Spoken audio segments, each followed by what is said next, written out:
tingnan mo, yung bumbero nagamit na lang when they were actually violating the rights of our client. So, in effect, it was a violation of Rule 113, Section 11. So, pasensyahan na kung ma-filean kayo po ng kaso. Pero ipaalam namin ha, wala kaming pinailan na kaso ng mga ordinaryong mga pulis po. Wala kaming pinailan.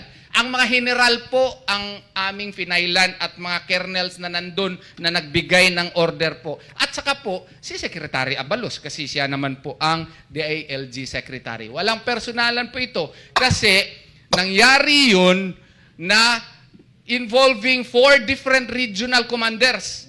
That can only be done if there is the imprimatur of the Secretary of Interior and Local Government and the Chief of the PNP. That's why we included them as respondents po. So, concerning naman doon sa na-file na namin 'yon.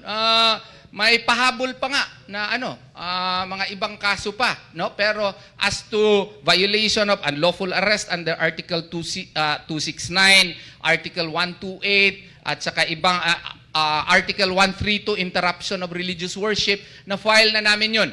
At saka sa mga general, makakatanggap na po kayo ng mga subpoenas po